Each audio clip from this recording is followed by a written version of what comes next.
জুলাই স্মৃতিঘর যেটা, এটার জন্য আমাদের কতগুলো আপনারা জানেন 5ই অগাস্ট মাননীয় প্রধান উপদেষ্টা উদ্বোধন করবেন ওই জুলাই স্মৃতিঘরের কিছু কনস্ট্রাকশন, হ্যাঁ, স্মৃতি জাদুঘরের ব্যাপারে আমরা অ্যাপ্রুভ করেছি কিছু কাজ, সেটা 5ই অগাস্টের মধ্যে সম্পর্ক, কাজ তো অলরেডি শুরু হয়ে গেছে আপনারা জানেন। আর দ্বিতীয়ত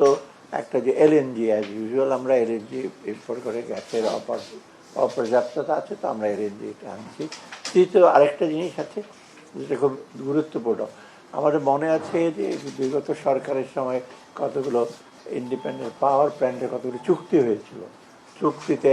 আমরা দেখেছি অনেক অসম ক্লজ ছিল, সেগুলো রিভিউ করার জন্য, এবং রিভিউ করার জন্য বিগত এখানে অনেকগুলো কোম্পানি আছে, বিদেশি কোম্পানি,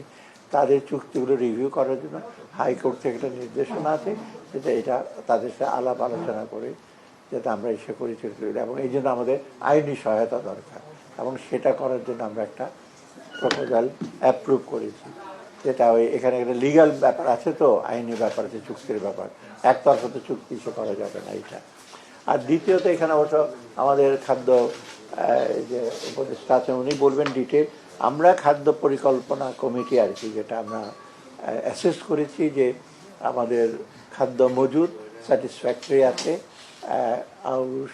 মানে চাল, ধান, গম, এটাই মেজর, তাই না, এই তিনটা, এইটা আমাদের আছে। আর আমরা কী কী প্রকিউর করবো সেটা একটা টার্গেট আমরা দিয়েছি, এবং সদ্য সমাপ্ত জুনে যেসব টার্গেটগুলো ছিল মোটামুটি আমরা এগুলো ধানের টার্গেট, লক্ষ্যমাত্রা, আউশ, আমন, সেগুলো করেছি। সবচেয়ে বেশি আসলে আমরা বড় ধান প্রকিউর করি, সবচেয়ে বেশি আমন, তারপরে আউশ সবচেয়ে কম, এই হলো। আর মজুদ স্যাটিসফ্যাক্টরি, এটা খাদ্য উপদেষ্টা মহোদয় বলতে পারবে। আর একটা সময় আমরা একটু অ্যাডভান্টেজ নিচ্ছি, আন্তর্জাতিক দাম চালের বিশেষ করে কমছে, আমরা একটু কম্পিটিটিভ সাথে ওটা প্রয়োজন হলে ওখান থেকে আনবো, কারণ কম্পিটিটিভ প্রাইস চালের দাম মোটামুটি কমছে বেশ। এই হলো সার্বিকভাবে। সে হলো যে আমরা চেষ্টা করছি যেমনি হোক বাজার